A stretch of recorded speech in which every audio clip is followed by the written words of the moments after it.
de Dieu.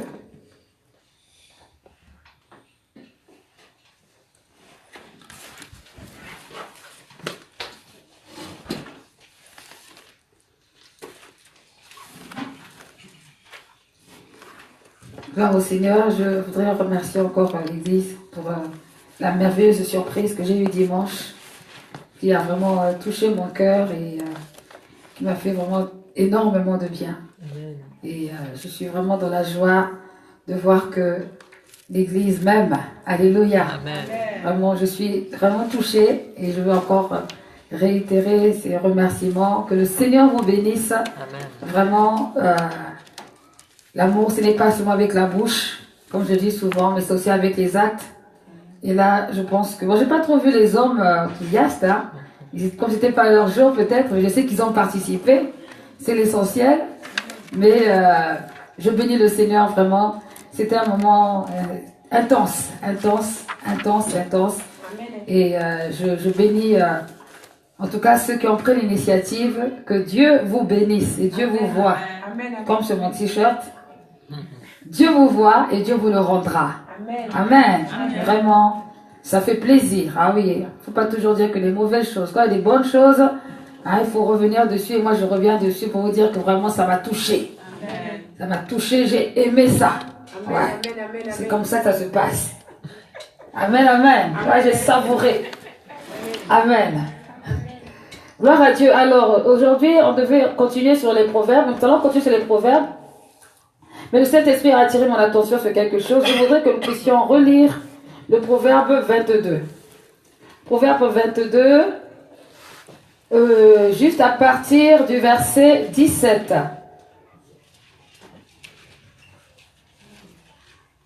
Et le Seigneur a attiré mon attention sur ce verset particulièrement.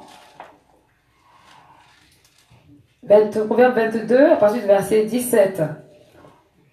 Alors, comme j'ai l'habitude de dire, quand vous venez, vraiment, si vous pouvez avancer bien devant, parce que quand vous faites des petits trous, je ne comprends pas pourquoi vous mettez derrière alors qu'il y a de la place devant, et ça fait des petits... Hein? Comme ça, ceux qui arrivent là aussi, ils arrivent, ils avancent. Donc, il n'y a pas de protocole le vendredi, le mardi. Je pense que vous êtes assez grand pour que vous puissiez bien vous positionner. Il n'y a pas besoin qu'on vous place. Donc, évitez les trous. Avancez, s'il vous plaît. Amen.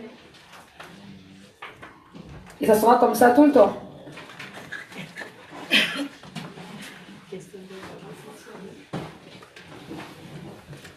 Donc, le proverbe 22, au verset 17, dit « Tends l'oreille, écoute les paroles des sages. » Et que quelqu'un entende cette parole aujourd'hui. Amen. Amen.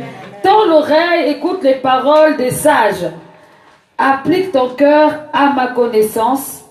En effet, il est bon que tu les gardes au fond de toi et qu'elles soient toutes présentes sur tes lèvres. Pour que ta confiance soit placée en l'Éternel, je veux t'instruire aujourd'hui. Oui, toi.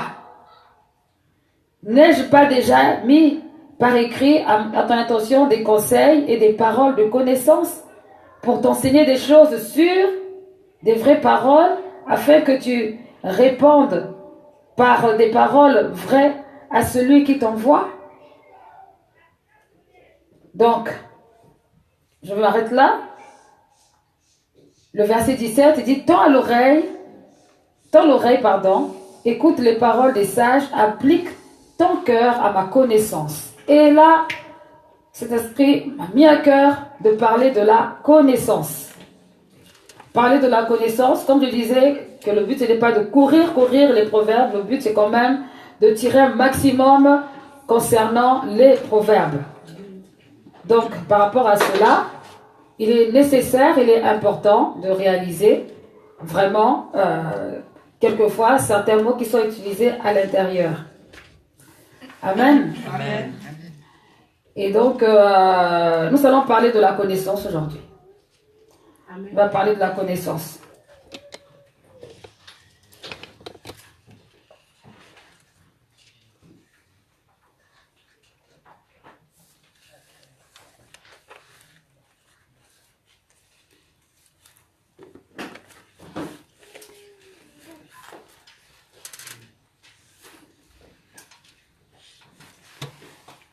Le prophète vous disait que mon peuple périt faute de connaissance. Et souvent, lorsqu'on parle de connaissance, on peut se poser vraiment la question sur quel type de connaissance il s'agit. Et qu'est-ce que le mot connaissance peut vouloir dire?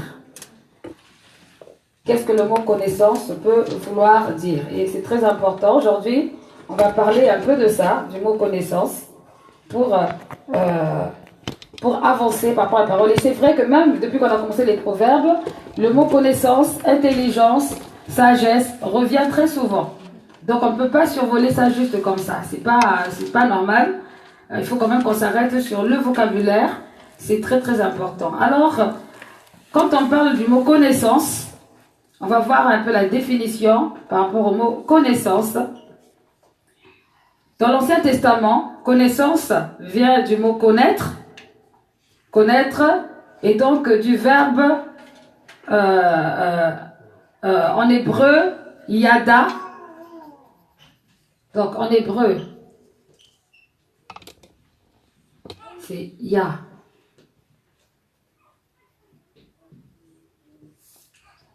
Dans l'Ancien Testament, c'est le mot yada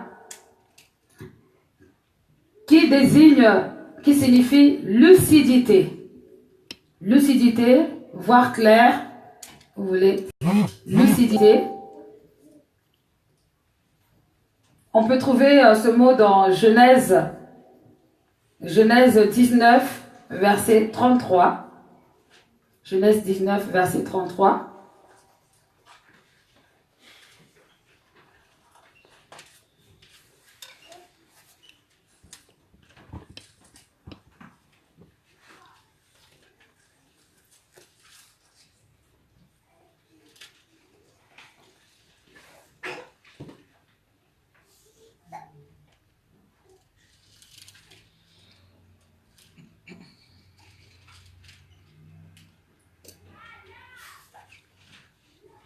Donc, il y a un contexte assez, connaissance en rapport avec les liens, les rapports intimes. Donc, on parle ici des enfants de Lot. Lot quitta Tsoar pour la hauteur et s'installa dans la montagne avec ses 2 filles, car il avait peur de rester à Tsoar.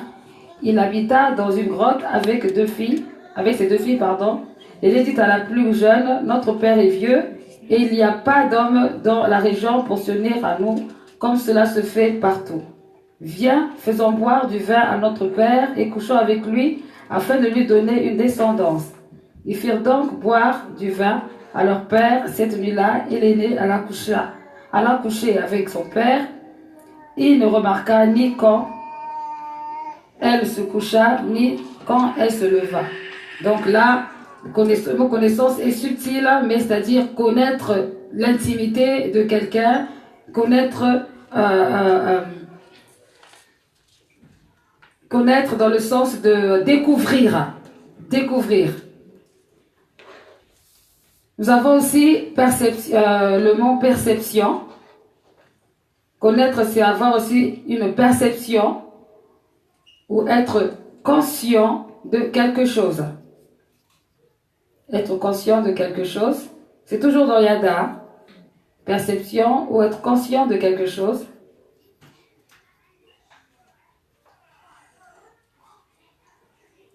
Nous avons aussi dans connaître, entendre parler.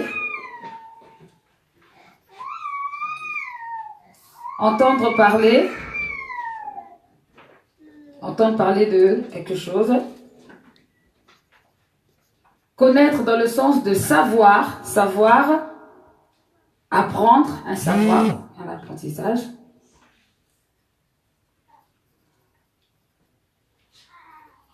Comprendre.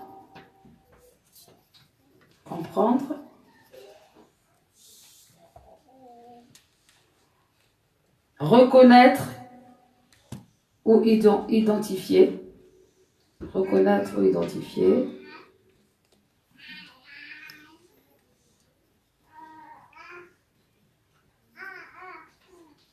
Identifier, faire une expérience.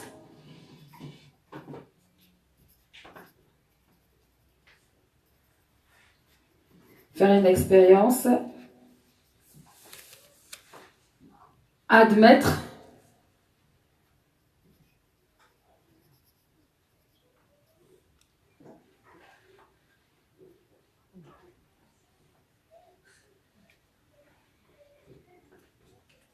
Être capable de.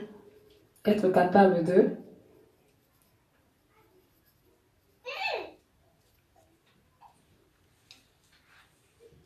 Être capable de.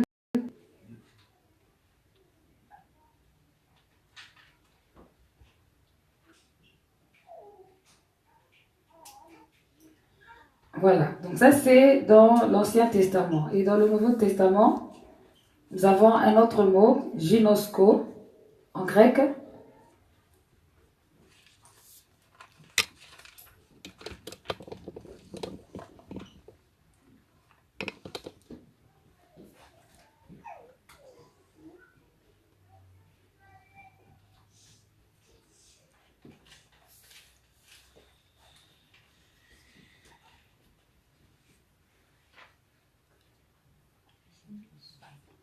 Gynosko, attendez que je regarde si j'écris bien.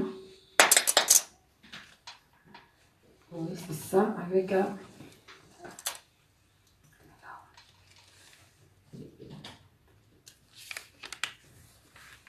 Donc, gynosko, qui est aussi donc utilisé dans le Nouveau Testament pour la connaissance, dans le sens de sentir, percevoir, apprendre, identifier,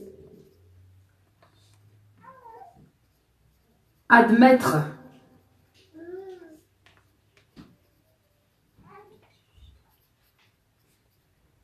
Il y a un autre mot aussi, oïda, toujours en grec.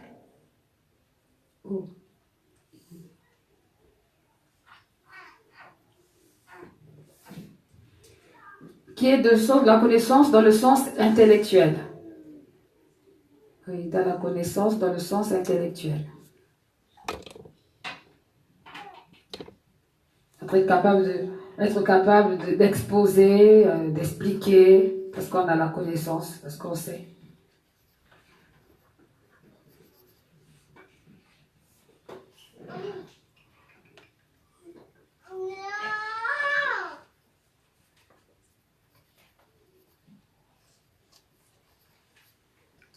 Donc Dieu a donné à l'homme l'intelligence et le désir de connaître des choses, d'apprendre des choses. Donc normalement, tout homme a souvent cette envie d'apprendre parce que ça va lui être utile. Et le but de la connaissance, pour Dieu, c'est de pouvoir marcher dans la droiture. Le but de la connaissance, c'est de pouvoir marcher dans la droiture. Marcher dans la droiture. Marcher à l'image de Dieu.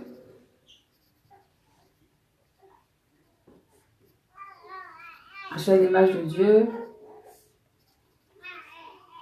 Marcher selon son plan.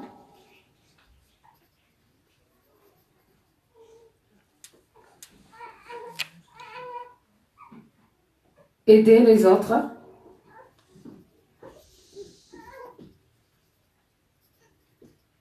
Aider les autres.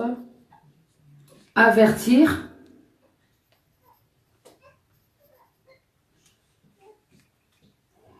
Et être conscient pour bien agir.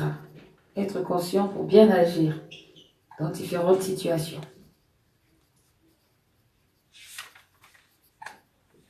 La connaissance est une richesse selon Dieu lorsqu'elle est bien utilisée et qu'elle permet d'atteindre les objectifs de Dieu.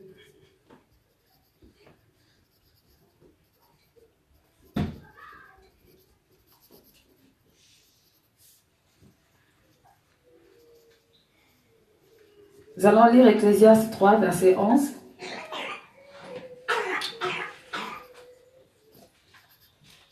Et il faut savoir que, comme la sagesse, il y a la connaissance de Dieu et puis il y a la connaissance des hommes. Et nous recherchons bien sûr la connaissance de Dieu, parce que la connaissance des hommes, elle est limitée et elle ne permet pas toujours de pouvoir résoudre les problèmes, les situations. Donc, Ecclésiaste 3, verset 11.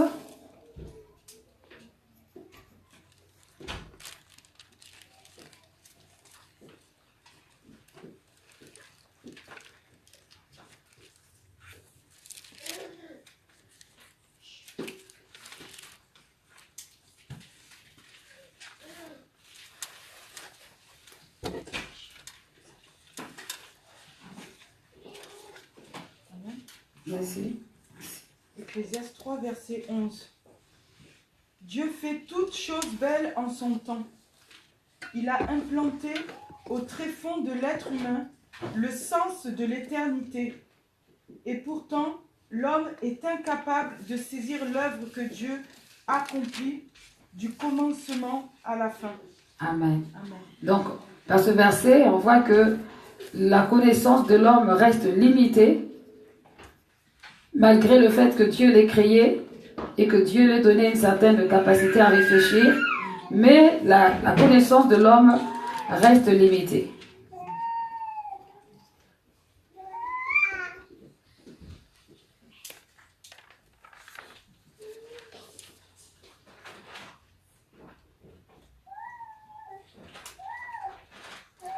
Nous allons lire aussi Matthieu 13, verset 11.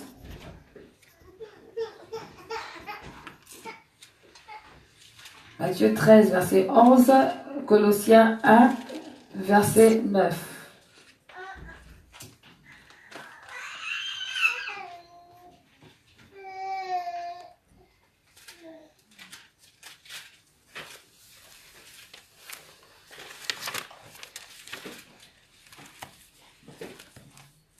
Matthieu 13, à partir du verset 11. Il leur répondit: vous avez reçu le privilège de connaître les secrets du royaume des cieux. Eux ne l'ont pas reçu. Et Colossiens 1, verset 9.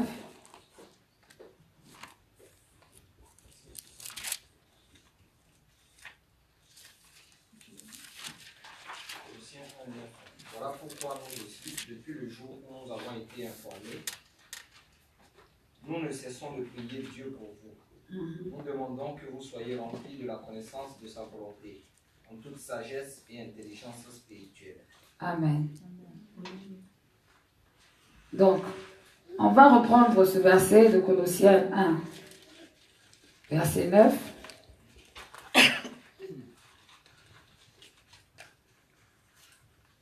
Colossiens 1.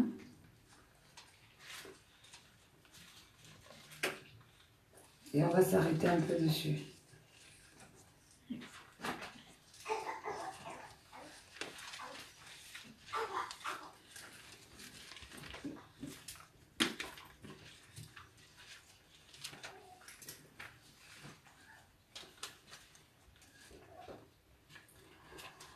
Voilà pourquoi nous aussi, depuis le jour où nous avons été informés, nous ne cessons de prier Dieu pour vous. Nous demandons que vous soyez remplis de la connaissance de sa volonté, en toute sagesse, en intelligence spirituelle. On remarque ici qu'il y a 3 choses qui sont bien définies, qui sont séparées et il n'y a pas de confusion à cela. La première chose, c'est que l'apôtre Paul prie pour que les enfants spirituels, le peuple de Dieu, soient remplis de la connaissance de sa volonté. La connaissance de sa volonté. C'est-à-dire qu'on peut avoir la connaissance, mais que cette connaissance n'est pas dans la volonté de Dieu. C'est une connaissance humaine ou encore mondaine, ou le fruit des raisonnements, mais ce n'est pas la connaissance selon Dieu. Pas la connaissance selon Dieu, ce n'est pas la volonté de Dieu.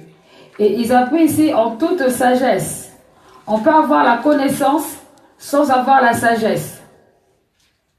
Et c'est cette connaissance qui détruit. À partir du moment où la connaissance.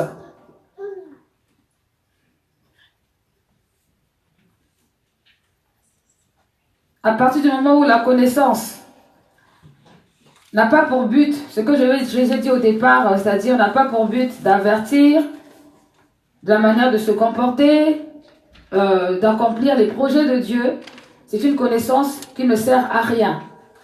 D'ailleurs, l'apôtre Paul va parler de la connaissance qui enfle d'orgueil. C'est pour dire qu'on peut avoir la connaissance, mais être vraiment à côté de ce que Dieu veut, être à côté de ce que Dieu a programmé, être à côté de ce que Dieu a prévu. Donc la connaissance est une bonne chose, mais à condition qu'elle soit accompagnée de la sagesse. S'il n'y a pas la sagesse, c'est difficile de pouvoir l'utiliser comme il faut. C'est difficile. Voilà pourquoi ici, quand il fait la prière, il dit que vous soyez remplis de la connaissance de sa volonté. Donc d'abord, il faut être dans la volonté, en toute sagesse. En toute sagesse. Donc la sagesse, c'est la capacité à pouvoir agir en différentes situations quand il y a un problème. Et agir de manière à ce que les choses soient bonnes, soient améliorées et non pas le contraire. Donc une personne qui a la connaissance, mais qui n'a pas la sagesse, ça va être une connaissance qui va détruire, qui va déstabiliser et qui va empêcher à l'œuvre de Dieu de pouvoir évoluer, de pouvoir avancer. C'est pourquoi des fois, on peut être entouré de personnes qui connaissent beaucoup de choses, qui connaissent des versets bibliques, qui ont des enseignements qui n'en finissent plus, mais parce qu'ils manquent de sagesse, malheureusement, c'est difficile d'atteindre l'objectif final.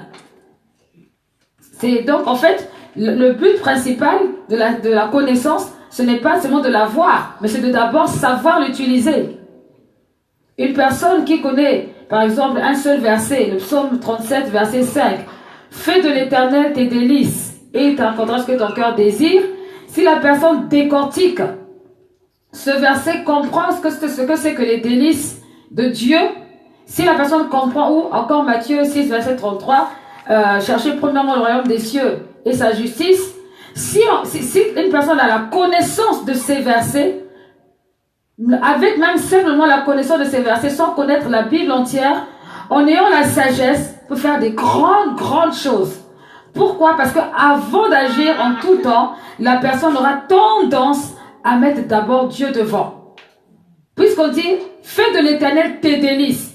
Mais c'est quoi les délices de l'Éternel? J'ai pris connaissance du verset. J'ai compris, je le connais par cœur. Mais je veux chercher à savoir c'est quoi les délices. Donc, quand il y a une situation devant moi, je ne vais pas regarder d'abord en fonction de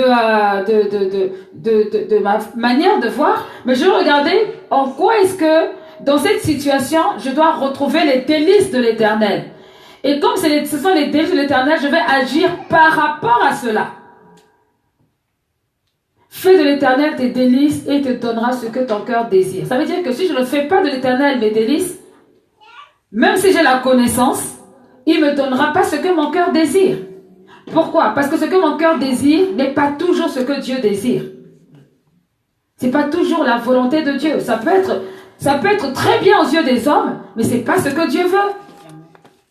Donc, fais de l'Éternel tes délices. Donc, j'ai la connaissance du verset, je le récite par cœur, c'est très bien, mais est-ce que je le mets en pratique? Pour le mettre en pratique, il faut que j'utilise la sagesse de Dieu. La sagesse me permet de monter un pas supplémentaire par rapport à ce que je sais. C'est pourquoi j'insiste sur le fait que c'est bien de connaître la parole de Dieu, mais il faut rechercher la sagesse pour mettre cette parole de Dieu en pratique. Si on n'a pas la sagesse, ce sera difficile. Ça restera des mots. C'est bien de connaître des règles. Hein? Même l'Église profonde de Rochon a des règles. Mais si les règles sont sues dans la tête, mais que ce n'est pas su avec la sagesse, ça sert à rien. Ça sert à rien et finalement ça reste au même point. Ça reste, on va dire, un règlement, mais un règlement qui n'est pas appliqué, qui n'est pas compris. Ça sert à rien. Ça sert à rien. Mettre par exemple au code de la route qu'il ne faut pas dépasser 80 à l'heure, de le savoir dans sa tête et de ne pas avoir la sagesse de l'appliquer, ça sert à rien.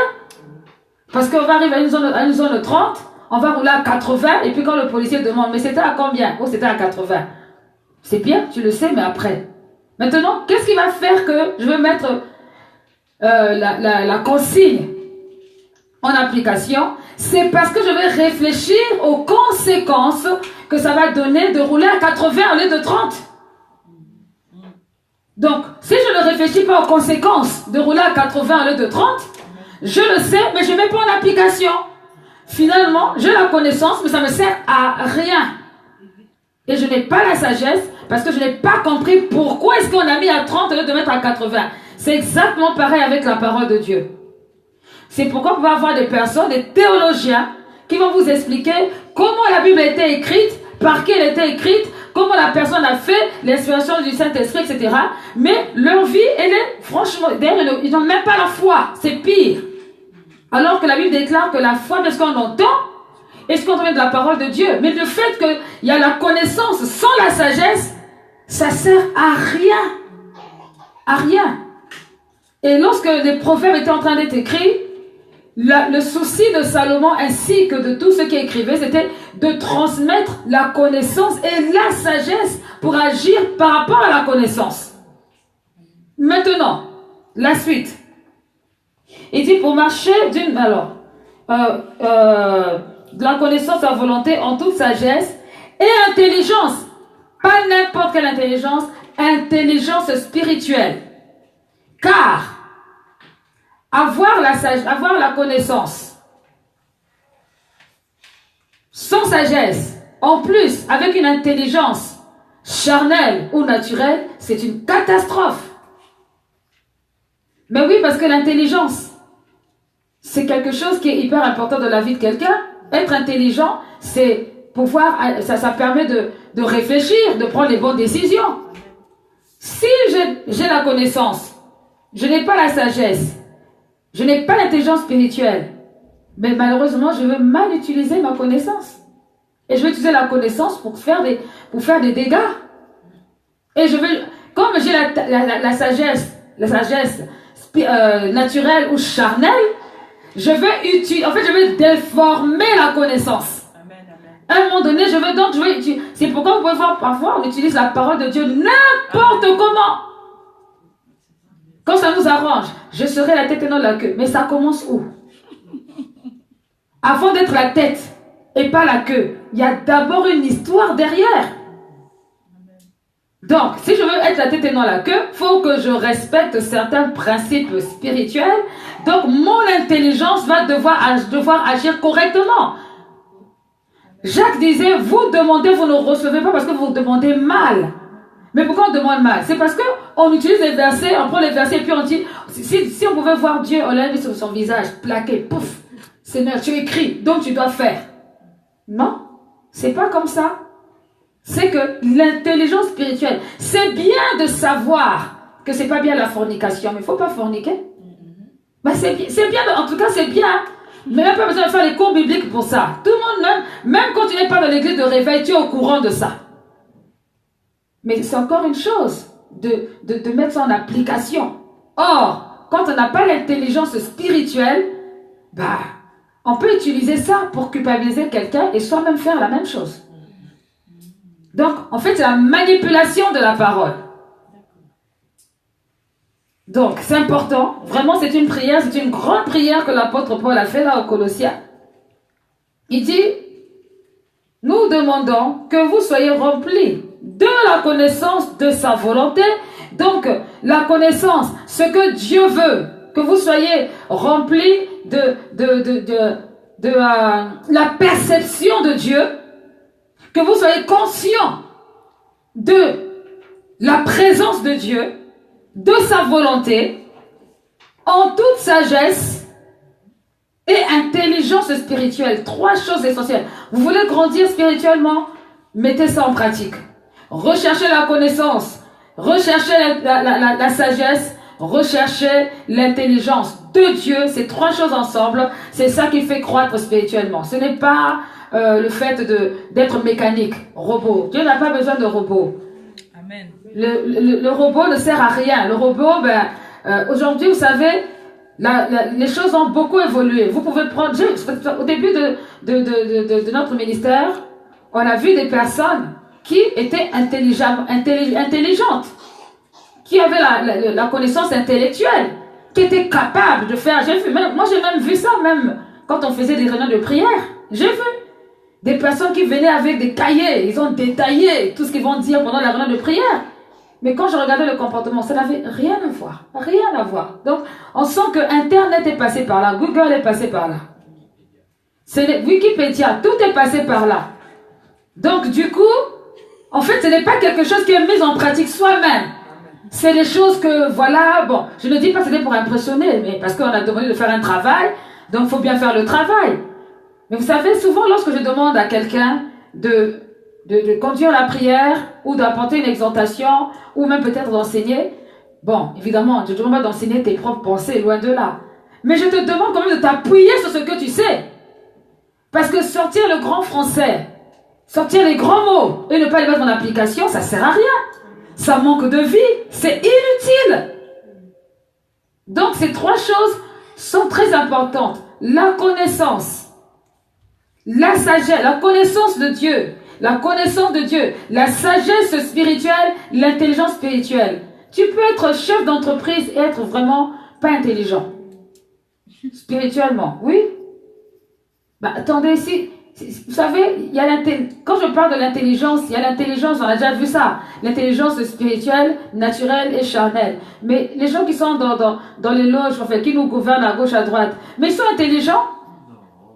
Ils sont intelligents. S'ils sont intelligents, spirituellement du mauvais côté, mais ils sont intelligents, c'est une intelligence diabolique, satanique pour faire. Ils savent que, en fait, ils réfléchissent beaucoup. Il ne faut pas les prendre pour des idiots.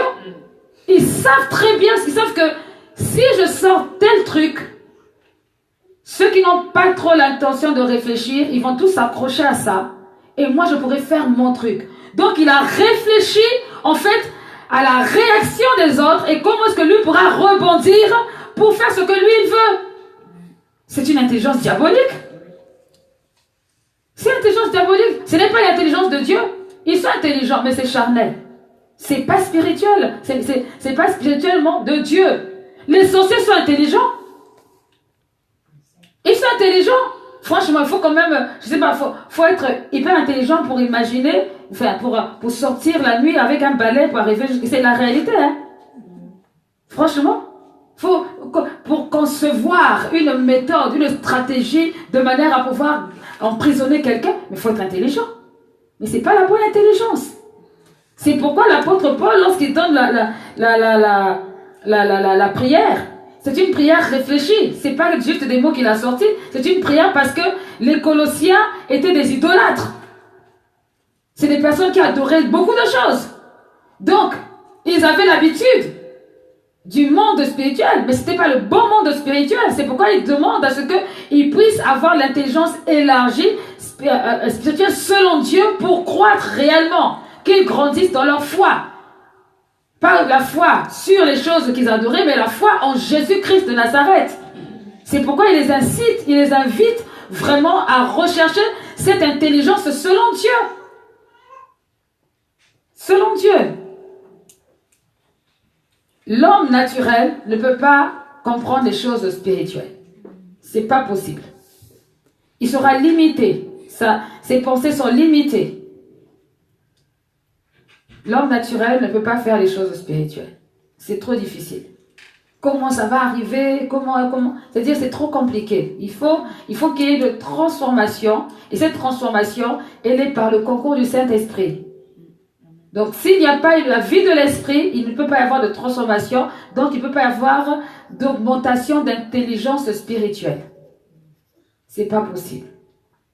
Donc, ce verset est vraiment un verset important. Vous pouvez prier cette prière. Hein. C'est vraiment une prière qu'il faut faire tout le temps. Oh Seigneur Dieu, augmente ma connaissance selon ta volonté. La connaissance de ta volonté augmente mon intelligence spirituelle, augmente ma sagesse pour que je sache comment faire. Et pas...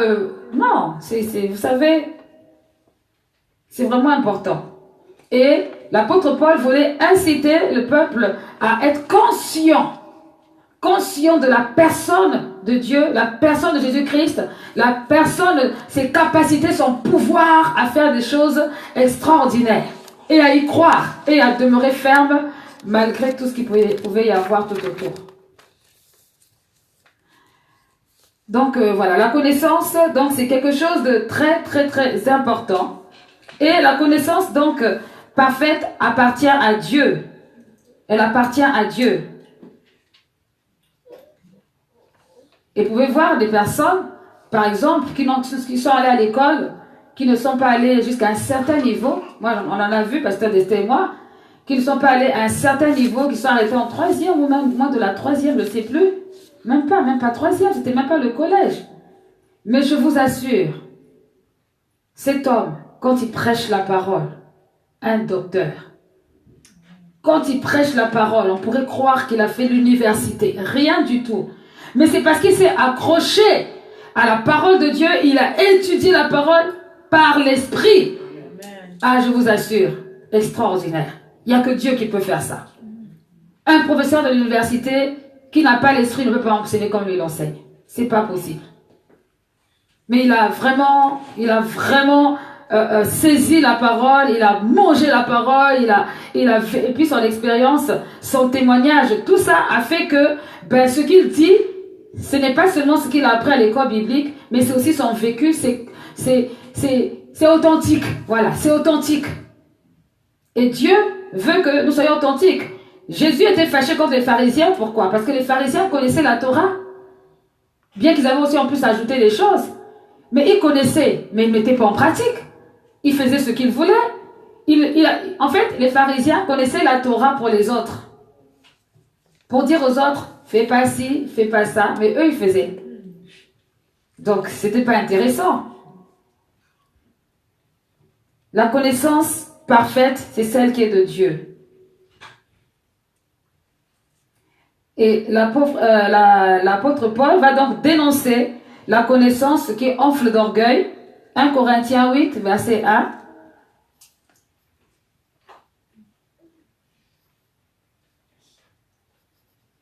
Donc la connaissance qui enfle d'orgueil, qui consiste à mal utiliser, à utiliser la connaissance pour piéger les autres, pour faire mal,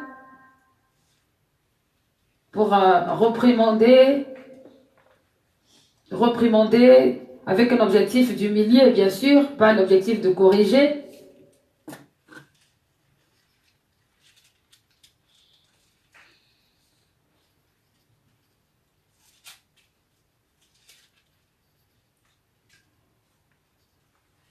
Et l'apôtre Paul va vraiment insister sur ce côté, parce qu'en fait, il va être mis en compétition, compétition avec un autre serviteur de Dieu qui avait l'éloquence, qui savait parler, qui savait expliquer les choses. On voit ça dès le début dans 1 Corinthiens. On va regarder ça.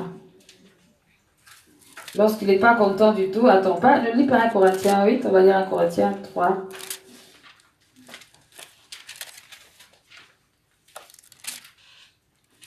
« 1 Corinthiens 3, tu peux lire à partir du verset 1. «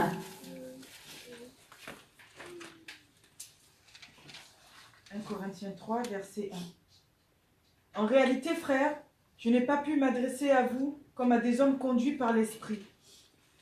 J'ai dû vous parler comme si vous étiez des hommes livrés à eux-mêmes, comme à de petits enfants dans la foi au Christ. C'est pourquoi je vous ai donné du lait et non de la nourriture solide, car vous n'auriez pas pu l'assimiler.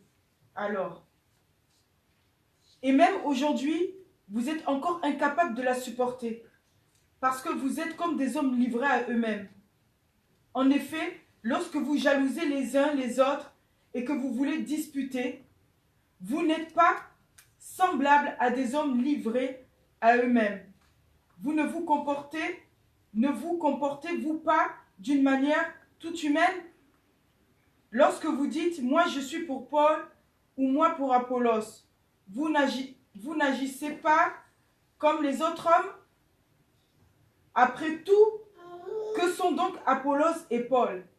Des serviteurs grâce auxquels vous avez été emmenés à la foi, chacun d'eux accomplissant la tâche particulière que Dieu lui a confiée. Moi j'ai planté Apollos, à arroser, mais c'est Dieu qui fait croître. Peu importe en fait qui plante et qui arrose, ce qui compte, c'est Dieu qui fait croître. Celui qui plante et celui qui arrose sont égaux, et chacun recevra son propre salaire en fonction du travail accompli.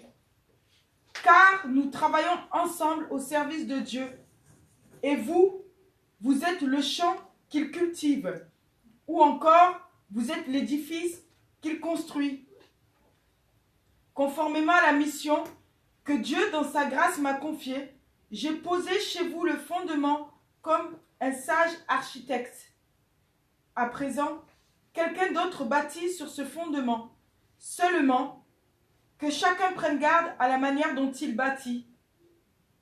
Pour ce qui est du fondement, nul ne peut en poser un autre que celui qui est déjà en place, c'est-à-dire Jésus-Christ. Or, on peut bâtir sur ce fondement avec de l'or, de l'argent, des pierres précieuses ou du bois, du chaume ou du torchis de paille. Mais le jour du jugement montrera clairement la qualité de l'œuvre de chacun et la rendra évidente.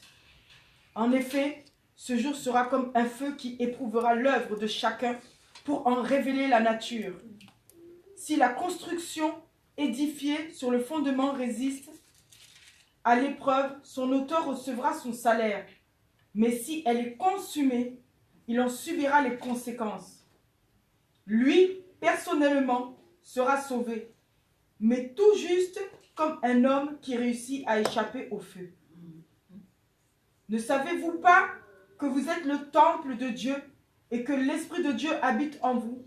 Si quelqu'un détruit son temple, Dieu le détruira, car son temple est saint, et vous êtes ce temple. Que personne ne se fasse d'illusions sur ce point. Si quelqu'un parmi vous se croit sage selon les critères de ce monde, qu'il devienne fou, afin de devenir véritablement sage. Car ce qui passe pour sagesse dans ce monde est folie aux yeux de Dieu. Amen. Il est écrit en effet, il prend les sages à leur propre piège. Et encore, le Seigneur connaît les pensées des sages. Elles ne sont que du vent. Que personne ne mette donc sa fierté dans des hommes, car tout est à vous. Que ce soit Paul, Apollos, Pierre, l'univers, la vie, la mort, le présent ou l'avenir. Tout est à vous. Mais vous, vous êtes au Christ, et le Christ est à Dieu. Amen. Amen, amen, amen. Donc voilà, Paul remet les pendules à l'heure parce qu'il y a des problèmes, il y a des comparaisons, il y a des divisions au sein des Corinthiens. Et certains ont été enseignés par Apollos, qui est un homme éloquent dans sa manière d'enseigner, qui connaît la parole, et pourtant il avait des manquements. Et Pierre, bon, évidemment, on sait que Pierre était un pécheur, donc il n'avait pas fait forcément des études. Et Paul, lui aussi dans sa condition, il était un homme érudit. Mais ce qui va l'agacer, c'est vraiment ces comparaisons que les hommes vont faire par rapport à leur ministère, et ce qui va créer des divisions. Et qu'est-ce qui crée cela? Ben, simplement, le manque de sagesse, le manque d'intelligence et aussi la connaissance que les uns et les autres pouvaient avoir ou ne pas avoir. Et ici, Paul, il fait comprendre que ce n'est pas en fait l'homme en premier lieu qui est important, c'est ce que Dieu a décidé de faire avec l'un ou l'autre. Et qu'il ne fallait pas regarder à ça. Et que le fait d'être en train de regarder à cette dimension, c'est charnel. Ça manque de sagesse spirituelle, ça manque d'intelligence spirituelle. Et qu'en plus de ça, à la fin des temps, lorsqu'il y aura le jugement, l'œuvre de chacun sera bâtie, sera jugée.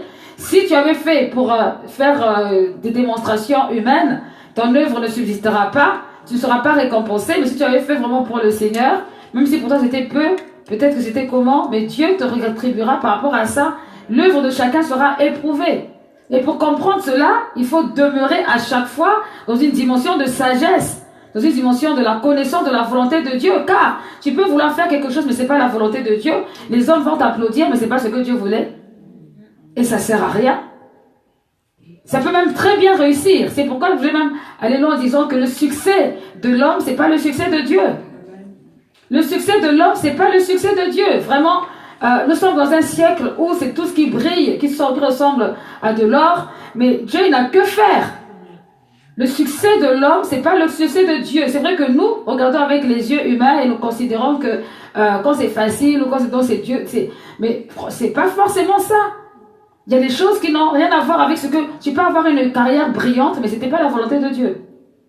Parce que tu as travaillé, parce que tu t'es efforcé, tu as fait ci, tu as fait ça. Donc Dieu ne te met pas les bâtons dans les roues, il te laisse. Tu n'as qu'à avancer comme tu veux. Mais c'était pas la volonté de Dieu, c'est pas ça qu'il voulait que tu fasses. Tu n'étais pas appelé à cela. Et donc, humainement, les gens vont dire, waouh, qu'est-ce qu'il a réussi? Qu'est-ce qu'elle a réussi? Mais dans le ciel, valeur zéro. Et n'oublions jamais que notre but, notre fin, c'est le ciel. Hein? Donc, pendant que nous faisons nos trucs sur la terre ici, ben, Dieu nous voit. C'est pourquoi à chaque fois, il est important de toujours chercher à savoir, est-ce que je suis dans la bonne position par rapport à Dieu? Est-ce que ce que je suis en train de faire là, Dieu est avec moi ou pas? Même si c'est difficile, si Dieu est avec toi, il n'y a pas de problème. Mais si c'est facile, Dieu n'est pas avec toi, là, il va y avoir un souci. La volonté de Dieu. Mais bon, ça, on reviendra là-dessus un jour. Donc voilà, Paul était en train de dénoncer. Et là, maintenant, tu peux lire 1 Corinthiens 8, au verset 1. La connaissance qui enfle d'orgueil. 1 Corinthiens 8. Passons au problème des viandes provenant d'animaux sacrifiés aux idoles. Nous possédons toute la connaissance voulue, dites-vous. C'est entendu. Mais cette connaissance rend orgueilleux. Alors, arrête-toi là, juste ce verset-là. La connaissance, savoir ce qu'il faut faire, qu'il ne faut pas faire, dans la maison de Dieu ou en dehors, à l'extérieur. Comme je disais tout à l'heure, c'est bien beau. Mais tu dois pas une occasion de chute pour ton frère ou ta soeur. Parce que la connaissance peut t'emmener à avoir tellement d'orgueil qu'au lieu que tu encourages l'autre, tu le décourages. Tu le décourages. Tu vois une personne qui vient de connaître le Seigneur. Cette personne est enthousiaste dans les choses de Dieu. Et tu vois qu'elle est zélée, elle a envie de progresser. Son cœur est pur devant le Seigneur. Et toi, tu es là depuis 15 ans. Tu vois la personne qui arrive et, avec sa manière et tout, hyper zélée. Et toi, tu viens, tu arrêtes son zèle. Avec la connaissance de la parole à l'appui. C'est diabolique. Avec la connaissance de la parole, hein, pas sans la parole, avec la connaissance de la parole. Tu sais, il faut être sage, faut pas trop t'investir, parce que tu sais, la parole de Dieu dit tout ça, et en plus, c'est vrai, c'est la parole, mais le diable est venu avec la parole. Il est venu avec la parole, il a dit à Jésus, mais il est écrit, et Jésus lui a dit, il est écrit, c'était la guerre de il est écrit. C'était la parole qui était utilisée, c'était pas autre chose.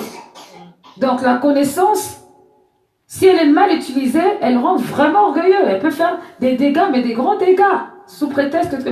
Mais lorsque il y avait l'esclavage était fait sur la base de la parole.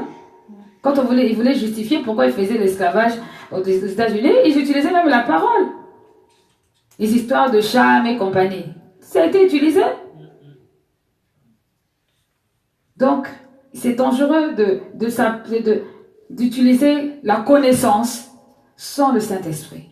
La connaissance sans l'intelligence. La connaissance sans l'amour vraiment véritablement de Dieu. C'est dangereux, c'est dangereux. Ce n'est pas parce que c'est écrit dans la parole que tu vas utiliser ça n'importe comment juste pour te satisfaire toi. Il faut chercher la pensée de Dieu. Et ça, c'est vraiment important, même dans les autres mots prières. Nous pouvons prier, toutes les prières qu'on veut faire. C'est la volonté de Dieu qu'on se marie. Oh oui, ça c'est clair. Mais Dieu n'a jamais dit va voler le mari de quelqu'un pour te marier. Parce que c'est ma volonté que tu te maries. Non. Ça non. Pourtant c'est bien la volonté de Dieu qu'on se marie. Parce qu'il y a des personnes qui sont avec les maris des gens et qui vont prier, jeûner. Mais vraiment quel courage quoi. Je suis en train de prier et jeûner pour que la personne divorce. Oh. Parce que Dieu m'a dit que c'est mon mari. Toi tu es folle. Non, franchement, c'est la folie. C'est la folie. Parce qu'une personne normale ne peut pas faire ça. Mais toi, même si tu es marié, quand je veux pour que tu danses avec ton mari, tu vas être content. Ah non. Non, mais c'est malheureusement des réalités, des choses qui existent. Amen, amen. Et on s'appelle chrétien. L'autre a son travail, il travaille, il veut te raconter sa vie. Oui, voilà, moi je travaille là-bas, c'est génial, je suis mon patron, il m'aime bien et tout. Toi, tu jeûnes et pries pour qu'on licencie l'autre. Vérité. C'est pas normal. Tu fais des prières de déclaration. Je déclare. C'est des incantations, c'est pas la prière. Vérité, vérité.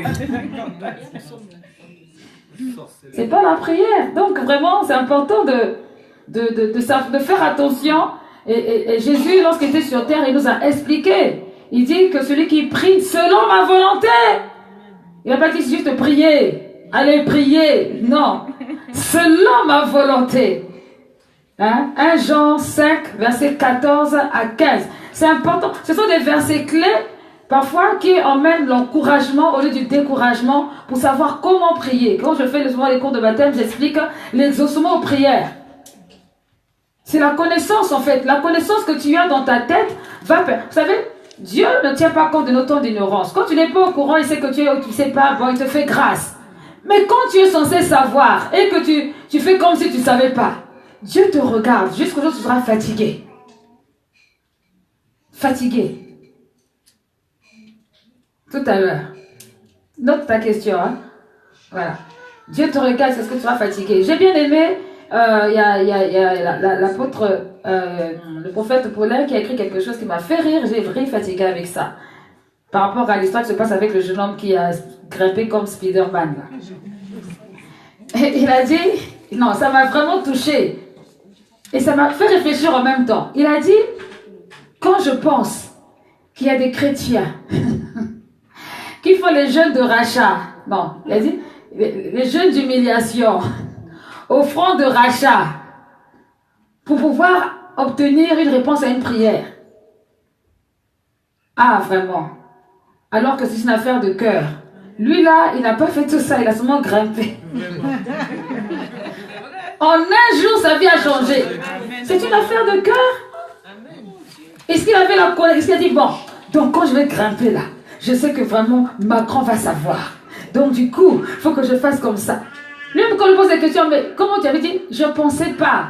On le force à expliquer, mais je ne pensais pas. Moi, tout ce qui m'intéressait, c'est d'aller sauver son cœur, son cœur. Ce n'est pas la longueur des versets bibliques. Son cœur a parlé, il a grimpé. Et Dieu était là. Oh non, moi je trouve ça merveilleux. Franchement, c'est trop encourageant, quoi. Ça, c'est des exemples palpables. Ah, Dieu, tu es fort. Oh non, vraiment. En une journée, Dieu change la vie de quelqu'un. Le cœur, le cœur, le cœur.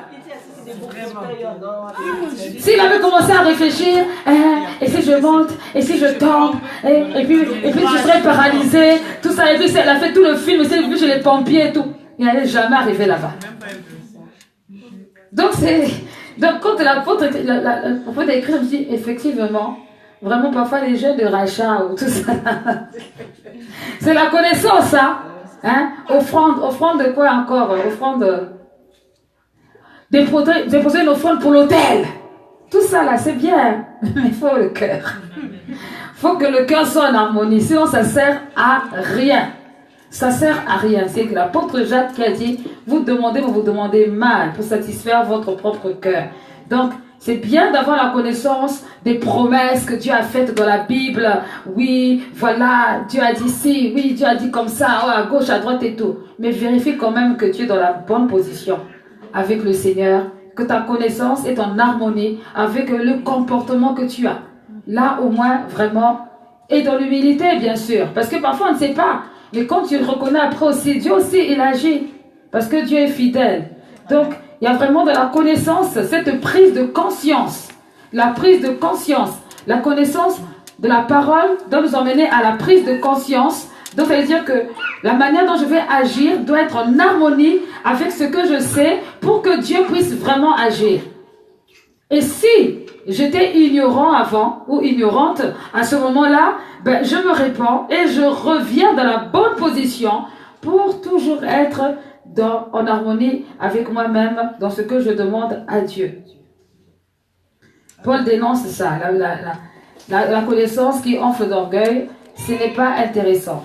Par contre, l'apôtre Pierre exhorte les croyants, les chrétiens, les croyants, à ajouter à leur foi la connaissance. On l'a déjà vu dans 2 Pierre 1, à partir du verset 9, 3 je crois. On parle de ça, on parle vraiment de cette manière de grandir dans le Seigneur, pouvoir porter des fruits. Et la connaissance en fait partie. Bon, évidemment, plus tu grandis dans le Seigneur, plus tu dois quand même être au courant que le combat spirituel existe. Parce que si tu n'es pas au courant que le combat spirituel existe et que pour toi tout le monde est beau et gentil, t'inquiète pas que le diable, lui, il est au courant que tout le monde n'est pas beau et gentil. Donc il va te planter à un moment donné. Donc l'évangile l'évangile de Jésus m'a sauvé, puis on s'arrête là. Ça ne marche pas. Ça ne marche pas. C'est important de connaître. Vous savez, souvent, la manière dont on a connu le Seigneur va déterminer aussi les choses qui vont nous intéresser dans notre vie. Si tu as connu le Seigneur parce que tu as été persécuté par les sorciers, tu seras très fort dans le combat spirituel. Amen, amen. Si tu as connu le Seigneur parce que tu as encore été touché par l'adoration, tu vas rechercher aussi la dimension de l'adoration. Si tu as connu le Seigneur parce que, je sais pas moi, quel que soit quel type de situation, tu vas avoir tendance à aller aussi à chercher dans cette situation-là parce que ça te plaît. C'est quelque chose qui a touché ton cœur. Tu vas augmenter ta connaissance. Mais à un moment donné, tu dois être un chrétien équilibré. Donc, tu dois chercher à savoir d'autres choses. D'autres choses. Et c'est moi je trouve que c'est souvent dangereux les chrétiens qui connaissent le Seigneur à cause de la sorcellerie. Parce que eux là, ils sont très superstitieux. Ils sont toujours en train de chercher les moyens des combats spirituels. Tout le temps. Quel nouveau moyen je vais chercher pour chasser, pour tailler, pour dénoncer, pour renverser, pour écraser, pour tuer. Mais comment faire pour apprendre le verset biblique? Non. Tu es trop fort dans le combat spirituel. Pourquoi? Parce que la dimension de la conversion est restée sur les tables de combat spirituel. Alors qu'il y a aussi l'adoration. Il y a aussi la louange. Il y a aussi la connaissance de la parole, la volonté de Dieu, le travail, enfin, toutes ces choses. Il y a plein d'autres choses. Il n'y a pas que le petit domaine que tu connais depuis là. Et c'est pourquoi aussi la vie est souvent bloquée, parce que pendant que toi tu te bats dans les combats spirituels, Dieu te trouvait ailleurs. Dieu te cherchait ailleurs. Donc, la connaissance doit croître, doit grandir. Parfois même lorsqu'on dit nous allons adorer le Seigneur. Il y a des gens qui n'arrivent pas à adorer le Seigneur. Si on enlève le piano, on dit nous tous maintenant à genoux, on va adorer Dieu, on va dire à Dieu des choses. Et là ils vont être pendant qu'est-ce que je dois dire à Dieu? Je dois regarder la sœur, il adore bien. Donc on voit que vraiment la personne n'a même pas de vie avec le Seigneur. Pourquoi? Parce qu'elle ne sait pas quoi dire. La vie de louange, d'adoration, c'est pas son truc. Mais si on dit, bon, nous avons fini d'adorer le Seigneur, maintenant, nous allons chasser tous les démons qui nous persécutent. Aïe, aïe, alors là. Oh, ah, au nom de Jésus, je te terrasse. Là, la voix va sortir. Mais Dieu veut devoir pleurer comme ça aussi dans l'adoration. Te voir crier, oh Seigneur, mais je t'aime, je veux voir ta gloire, Seigneur, fais-moi grâce, donne-moi de voir des choses que je n'ai jamais vues. Tu es beau, tu es merveilleux, tu es puissant. Oh Seigneur, mes larmes coulent parce que je constate, je reconnais ta bonté, ta fidélité. Les mots ne manquent pas, l'adoration.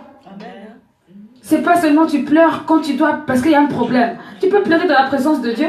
Il y en a qui pleurent seulement, tu vois qu'ils pleurent parce qu'ils adorent Dieu. Non, ils pleurent pour son problème. Eh ben oui, c'est le jour où tu vas voir, la sœur était spirituelle. Non, elle avait un problème. Elle avait un problème. Pourquoi? Manque de connaissances. Non, faites des recherches sur l'adoration, s'il vous plaît. Recherchez un peu le proskuneo. Oh, toi aussi, pourquoi toujours tout le temps il se prosterne, il se prosterne? Tu n'as pas la révélation du proskuneo. Si tu as la révélation de ça, tu ne vas pas t'occuper de ton costume et de ton tailleur. Hein. Tu vas te jeter là-bas. Et puis quand tu as fini, tu récupères ta perruque et puis tu continues.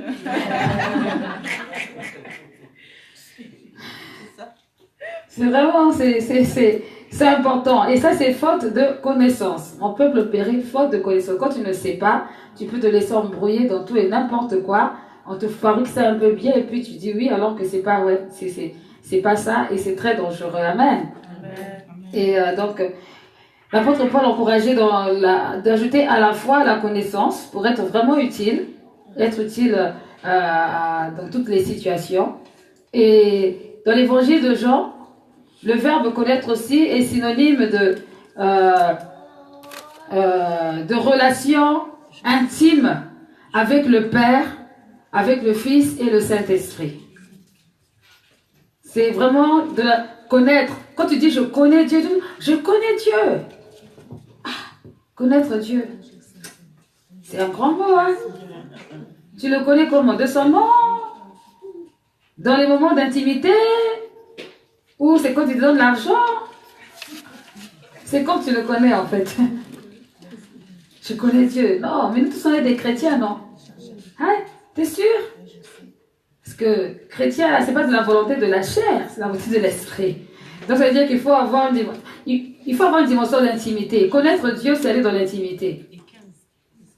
C'est être dans l'intimité, c'est partager quelque chose avec le Seigneur. Ça veut dire que si tu n'as pas partagé quelque chose avec le Seigneur, Dieu te manque. À un moment donné, il faut quand même se dire que Dieu, tu me manques, quoi.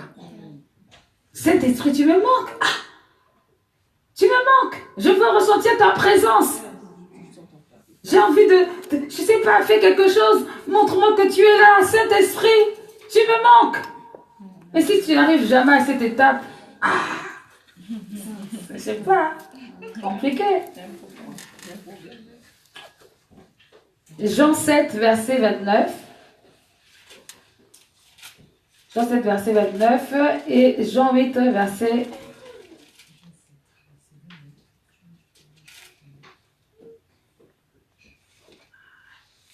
Jean 8, verset...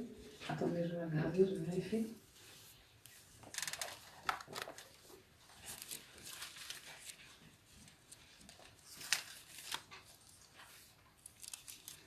Jean 8, verset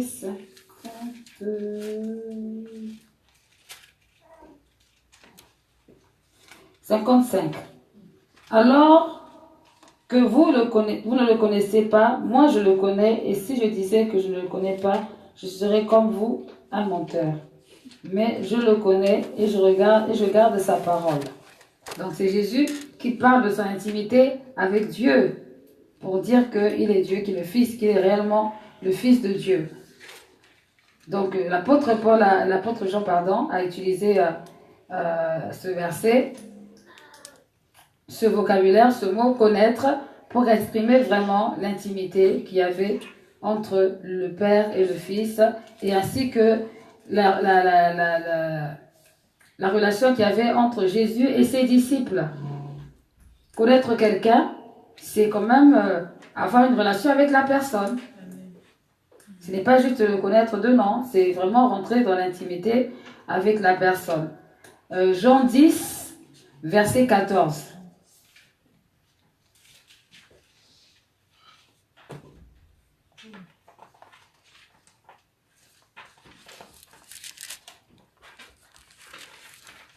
Et rapidement, je vais juste abréger sur la parole de connaissance, qui est un don spirituel. La parole de connaissance, c'est un don spirituel qu'on trouve dans 1 Corinthiens 12.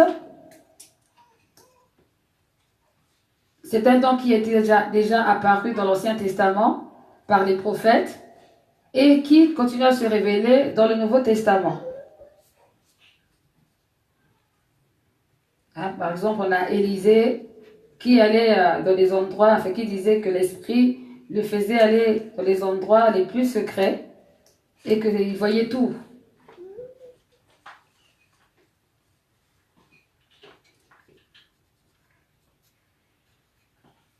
Donc la parole de connaissance, c'est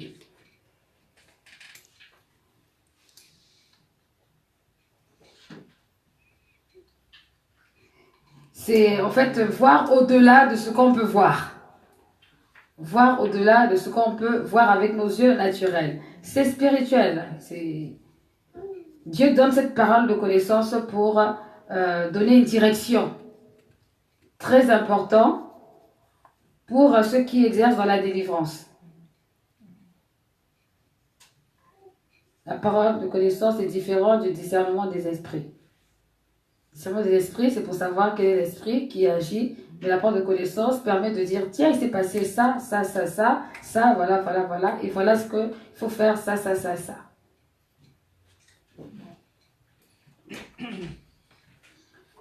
Alors, William, tu avais une question? Oui, c'était comme on parlait de la prière selon la volonté. Oui. C'était le même contexte que le témoignage de la sœur Gaëlle. Comme on parlait du travail prié pour, il y a des gens qui prient pour, pour que l'autre puisse sortir de son. Sœur Gaëlle. Et la sœur Gaëlle Je me rappelle plus. qui avait fait un témoignage par rapport à son travail à Bayonne et qui avait prié pour la place qu'elle devait occuper là-bas lui était destinée, mais il y avait une autre qui s'est faite, donc elle a prié Dieu pour que voilà, la place lui revienne, si c'est vraiment elle qu'elle puisse faire des expressions.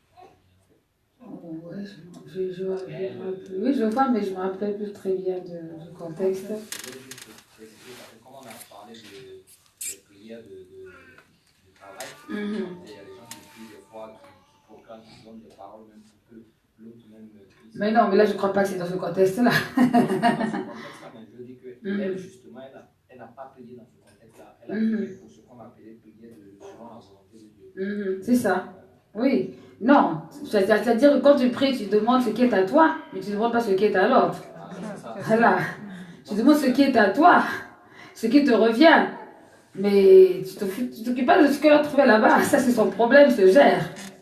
Voilà. Mais quand tu sais que vraiment quelque chose est à l'autre et que tu commences à le convoiter, tu commences à prier pour que toi, ça arrive à toi, là, il y a un problème.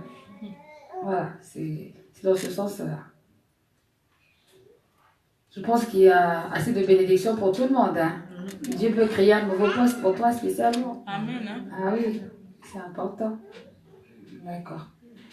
Ok, donc voilà, pour aujourd'hui, c'était vraiment ce que j'avais à cœur de repréciser par rapport à la connaissance, parce que il fallait que j'attire notre attention par rapport à des proverbes sur toujours le but de l'étude de ce chapitre, ces chapitres-là, ce livre, que ce ne soit pas juste voilà pour échanger ou quoi, mais que ce soit pour retenir. Et pour cela, il faut revenir sur ces mots qui sont importants: connaissance, sagesse, intelligence spirituelle, de manière à ce que ça puisse porter des fruits dans la vie de tout un chacun. Amen.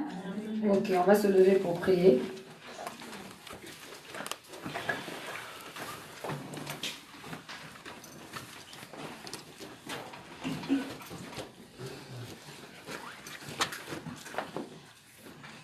Nous élevons ton nom plus haut. Nous élevons ton nom plus haut. Nous élevons ton nom plus haut, comme une bannière dans les cieux. Élevons ton nom. Nous élevons ton nom plus haut. Seigneur, nous élevons ton nom. Nous élevons ton nom plus haut. Élevons ton nom. Nous élevons ton nom plus haut, comme une bannière dans les cieux. Oh oui, nous élevons ton nom. Nous élevons ton nom plus haut. Ton nom, Seigneur Jésus. Nous élevons ton nom plus haut. Au-delà de toute situation. Nous élevons ton nom plus haut.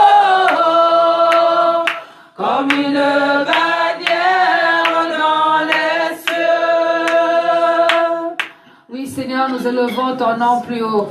Merci Seigneur Dieu pour cette parole, cet enseignement que tu as permis ce soir, cet enseignement, Seigneur Dieu de gloire, qui avait, Seigneur Dieu, son importance dans la vie de tout un chacun ce soir. Seigneur, tu as dit dans ta parole, vous connaîtrez la vérité et la vérité vous affranchira et vous rendra libre. Seigneur, au travers de ce mot connaissance, tu as ouvert, tu as élargi l'espace de l'attente de quelqu'un et tu as permis, Seigneur, que quelque chose se passe selon ton plan et selon ta volonté.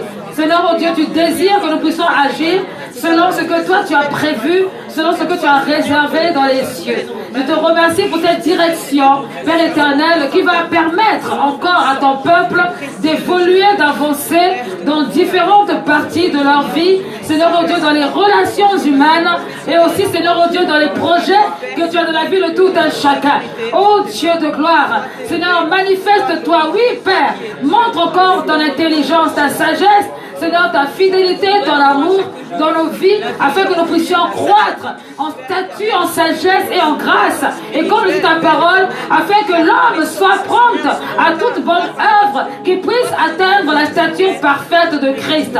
Seigneur, avec toi, tout est possible, parce que c'est toi qui as créé toutes choses selon le consentement de ta volonté. Seigneur, oh Dieu, nous savons que nous connaissons en partie, nous ne savons pas à la perfection, mais avec le peu que nous savons, permets-nous, oh Dieu de gloire, d'aller encore plus loin selon ton plan et selon ta volonté. Nous avons besoin de toi. Communique ta faveur, oh Dieu de gloire, à ton peuple. Communique ta faveur. Enseigne, Seigneur, encourage, fortifie. Élève-toi, oh Dieu. Vraiment que tout ce qui a été dit, Seigneur, de ce soir, puisse porter du fruit, Seigneur, de la vie de tout un chacun, dans le nom de Jésus-Christ. Que l'ennemi ne vienne pas voler, Seigneur, les paroles qui ont été dites. Que cela, oh Dieu de gloire, soit scellé, Père éternel, par le sang de Jésus-Christ. Merci, Seigneur, oh Dieu de gloire, de nous protéger, de nous ramener chez nous et de nous emmener encore à méditer sur tout ce qui a été dit ce soir.